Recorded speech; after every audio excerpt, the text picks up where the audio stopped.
我这个路段，如果台南人的话，应该会知道是哪个路段。我妹就从2楼慌慌张张的跑下来，然后看着我妈就这样。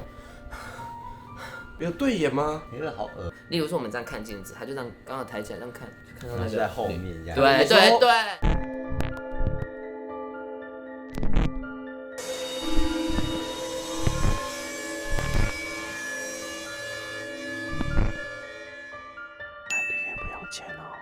好啦，我是千，嗨，我是 James。今天我们要拍的主题是要来聊聊灵异鬼故事。今天来宾大有来头，听说是个绝世美女，想必她讲鬼故事一定会很可怕吧？美女跟鬼故事到底有什么关联？你跟我讲。我们不要再不正经，我们现在要正经的来邀请我们今天这位。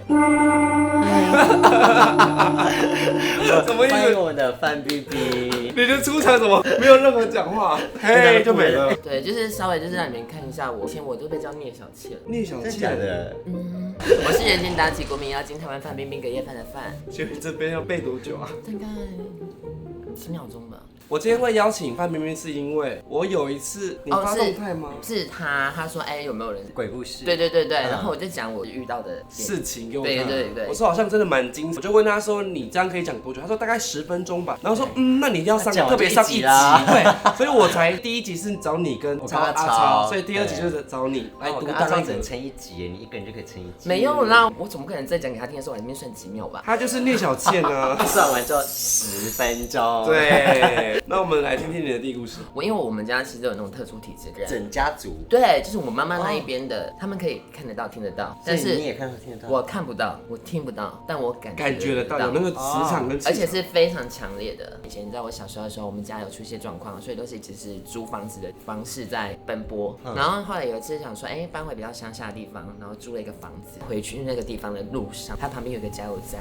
然后马路中间有一个非常大的榕树，然后上面绑了一个红色布条，然后旁边还有一间庙。大概我这个路段，如果台南人的话，应该会知道是哪个路段。那时候呢，我爸爸就开着车载我妈妈还有我弟弟。我弟弟呢，他就那时候好像才国小吧，他就看着窗户，然后经过那个加油站，过那个榕树的时候，他跟我妈妈说：“妈妈，为什么有一个人坐在旁边那个车顶上面？”车顶上，对，看着那一台车，那台车被撞烂的，被人家丢在路边的。然后我妈妈说不要讲，那你懂我弟弟可能看到什么东西？但因为你弟还小，所以他不晓得。对。可是那一瞬间，我弟讲完，我看那台车的时候，我瞬间起鸡皮疙瘩。然后呢，其实我们家就在榕树附近庙后面找到一个房子住。那个时候进去的时候，其实我好不喜欢哦。可是那时候我也才刚国中。然后其实我妈妈那天在搬家把东西搬进去的时候，我妈妈脸特别严肃，我妈就不太想讲话。可是我就说，要住这里吗？可是都已经搬过去了，都已经决定好了。对，人家小朋友嘛，我那时候还小，我就看着1楼进去就是客厅，客厅上面的天花板就是黑色的，然后是潮湿的，阳光透不进来。可是你知道外面的门，这阳光超级烈的，可是就是透不进来。我妈妈就说就是暂时先住，然后呢就这样住。可是我每天就觉得很不舒服。对，然后有一天呢，我妹就从2楼慌慌张张的跑下来，然后看着我妈就这样。然后怎么了？我妹就等到出门的时候，她跟我妈妈说，她刚刚要去2楼房间的时候，我妹的楼梯刚好上来，刚好就是楼梯上来可以看到她的房间。然后他们房间门口有装一个那种小窗帘，然后我妹呢就在那个门的那下面这样露出来的那一截，她就看到一双腿。对，然后我妹就想说，该不会是我在她房间吧？我妹再往前一步的时候，她听到我跟我妈在讲话的声音，然后我妹就不敢动，然后我妹说那只脚就慢慢的从脚背，然后慢慢这样转过来，我妹就整个慌慌张张的赶快跑下去。原本是背对，然后她面对你妹了，对，精彩哦。然后我妹刚好又要往前的时候，我妹又听到我跟我妈在楼下，我妹就确定一下看，那是我跟我妈在1楼客厅嘛，然后我妹就一直冒冷汗都不敢讲。然后我要去楼上的时候，我妹就拉住我，然后我就好，因为我也突然起鸡皮疙瘩。后来其实我们过了没多久就搬离开那个房子了，邻居才告诉我们一件事情。那边有出过事情这样？对，那时候那一间房子呢，在好几年前有一个爷爷，他独自抚养孙女。然后呢，家里面的钱都被亲戚给抢完了，然后他只剩下好像是几百块吧，留放在桌上是买他孙女要吃的晚餐。结果呢，他们家某个亲戚回来看到桌上有钱，把那钱拿走。那个爷爷呢，后来就觉得他养不起他孙女了，他把他孙女先闷死了，然后他把孙女先闷死。对，全部是很多孙女？没有，就是先把孙女给闷死。好像全部孙女是好几个。对，然后后来就是那爷爷后来在自杀。我离开那个家之后，其实我好几年一直做噩梦，就是梦到那个房子要走上去2楼的那个画面，我一直这样一直反复做同样的梦。做了很久。那没有去庙里修干？还是有啦，而且已经做过。没有，就是有拜拜了，但是这真的是我觉得很。那一阵子，我爸可能去外面做工作，那回来路上会经过一片田，他就会看到一个女生就坐在那边，长头发。然后我爸就好心问他说：“哎，要不要载你去打电话，还是你要帮忙吗？什么的？”后来那女生就笑笑的没有讲。我爸那几天开始做噩梦。就是梦到一个女生说要嫁给他。后来呢，我爸那一天那一条路回去的路上，在地上看到一个红包，我爸也没想到就捡起来，然后旁边的人家就出来，然后说他女儿托梦给他说这边有他喜欢的人要嫁。然后我爸跟他说不行，我已经结婚，我有老婆了。然后我妈就去庙里请人家处理这事情，讲了很久。后来那个女生又托梦来说好可以，但是她希望他能够告诉他家人他的尸骨在哪里。他就托梦跟我爸讲在哪个地方。然后就真的去找是有对，然后就是那一条路那边的田被埋在那边，然后他们真的请他家人来找，所以他家人原本不知道他就找不到他，然后后来就是问过他们家人之后，真的有去挖那个地方，就挖到一具尸白骨。对，而且那个后来问他们家人才知道说，那个女生是被路上被强奸、被奸杀，然后弃尸这样。好毛哦！所以那个红包是也不知道从何而来，就是那个女生托梦给他们家人，然后家人还真的去做了。对啊，这冥婚啊，冥婚就是这样。没有，这没有坏心，这是因为其实你知道吗？女儿婚男未嫁，那可能死后之后，其实他可能有抱着一个想嫁人或结婚的梦，或者是有一些家人是为了想去帮自己的女儿，她还没嫁，就这样过世了，那一定要帮她再找个好人家，就是类似这样子的心态。真的有人捡到就很开心说可以结婚了吗？是没有，所以这不是好事啊！那为什么要这样做？可是我之前听过有的人真的接受冥婚这件事情，真的让他风生水起，让他事业反而变得很顺遂，这个是有的哦。可是你不是要跟我结婚了吗？你想冥婚干嘛？没什么意思。问这么事，丢球回去。什么声音？没有邻居回来了。邻居，你不要自己吓自己。邻居不能回家吗？那我想请问一下，你说你这有个台北饭店的故事因为像刚刚讲的那个还有家人在，可是我那一个真的是我独自一个人，是怎么样？在台北的饭店呀，而且好像在西门町，对不对？呀，之前几年前，然后我来台北，然后其实因为我没有住过台北，要住哪间旅社比较好，然后我呢就有一个朋友跟我说，他住过饭店，就想说去住看看好了，结果没有，很意外便宜，住宿才300-400块。然后我住过一次，觉得房间小小的，300-400块一天。然后房间就是一个很小，然后灯光黄黄，然后其实很干净的一个小套房，就觉得住得很 OK。我就这样大概就是每次来台北我就住，然后大概这样子半年多1年多。后来有一天我就说，我就给他资料，他说小姐不好意思，我们就是订房资料就是有给你漏写，那我们免费帮你把房间升级加大。然后我就说好吧，我就想说没有住过大房间，都是住小的，好开心哦。这次你住的话，房间是往这个电梯，因为他们好像有3个电梯，就是去不同栋的房间。我之前都是一直往那一个方向的那个电梯，我就第一次搭这电梯 ，VIP 的感觉，对，好算吧，对，然后就这样走上，就坐，然后就停在7楼。怎么了吗？我不知道为什么，但就突然很冷。就是那个凉是不是冷气的凉，是有风，突然电梯门打开，然后风就那样吹过来的感觉。你说变碧昂斯吗？一打开，砰，开始摆 pose。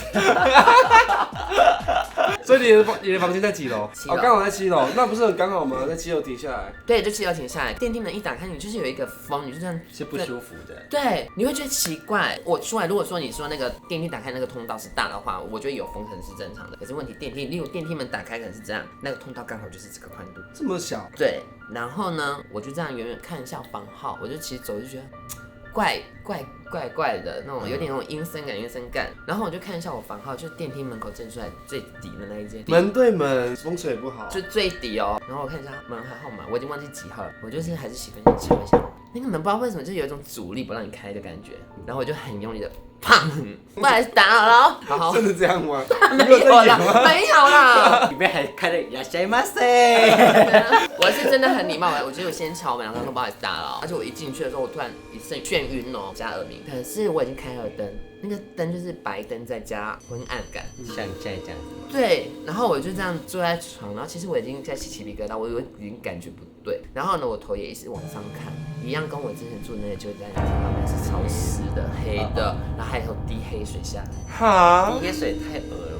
真的真的滴黑水还是你真的有，真的它还是湿的，它还是有滴下来，然后我就滴到身上，然后不敢看，然后结果前2年起不来，而且头晕到已经快站不住的那种晕，真的很晕，我就硬着头皮，我就当做没事，因为我发现好像有东西在看我。可是如果看到那个水滴下来，不是应该马上打电话给柜台？可是你不能慌张，不能慌张，所以你要很不急不徐说，你对，漏水哦，因为还是要楼吧，不要打电话了。因为我当下只有我一个人，我会想要其他人的声音陪我，所以我就赶快就这样很正经的就拿去柜台电话，完全没声音哦，我一直按都没声音哦。有插电吗？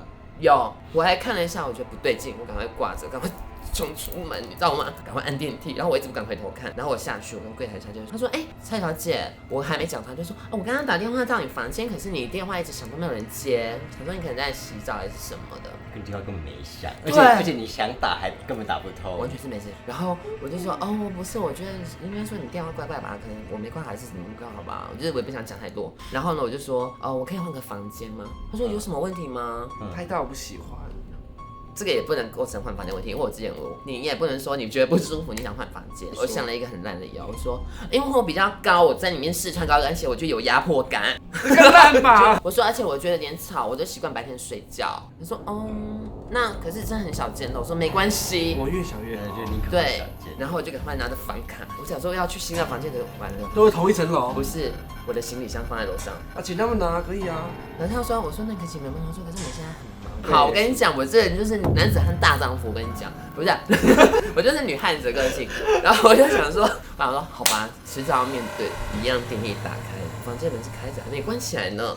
然后所以你没关啊，就是你没关啊。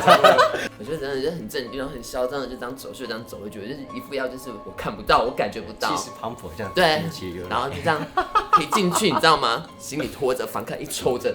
我想说还是要礼貌关门吧，可是我已经走到一半，已经快到电梯门口了。当我转过去的时候，就一个人影这样闪过去。当我眼睛看到那个门的时候，他的门它是这样，很慢，很慢，然后等会砰，然后你知道，你就会感觉有一双眼睛一直看着你。然后我之后再也不敢去住那个饭店了。而且其实我们台南也有很有名的恐怖饭店，你有去住过吗？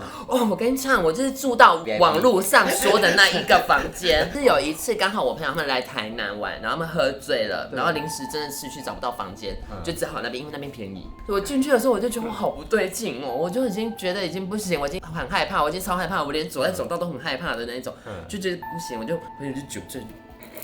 然后就赶快走了，你就把你朋友丢在那边。对，结果我朋友就是在半睡半醒的时候，房间突然全暗，然后突然电视打开没有人，过了一下他也不敢动，他灯又全亮，他就听到有人敲钢管键的声音，以为是你朋友。对，可是都没有人，然后他去听到走道了也没有声音。他就赶快只穿着一条内裤，拿着手机冲出去，然后冲到楼下，然后打电话给我。然后我就说，我刚回家的时候我觉得很不舒服，然后我 Google 一下，刚好网络上讲的那个房间特别恐怖的就是你那个房间。然后你还不跟他讲，你先走了。你好坏哦！你现在回家查说，我感觉是那一间呢。恭喜你！我真的有跟他讲，他在酒醉，他说不要吵。然后重点是他说，其实他那时候在已经醒了的时候，灯暗的时候，然后就突然亮的时候，他有去厕所，然后厕所的镜子里面他看到一个穿红色衣服女生在那个镜子这样看着他。有对眼吗？有点好恶。例如说我们这样看镜子，他就让刚好抬起来这样看，就看到那个在后面。对对对，类似这种反射吗？对，你刚才。我跟你离婚。这里面大家7月非常乖乖的哦。好啦，以上就是我们今天人间妲己台湾范冰冰隔夜饭的饭，错。然后大家记得不要乱拜拜，然后保持尊重的心，对，你们要多做善事就会有福报。对啊，这是真的。小人民见面，小包子，拜拜。拜，你这次大概跟他名字一样吧？他刚刚是说什么？真念超快的啊。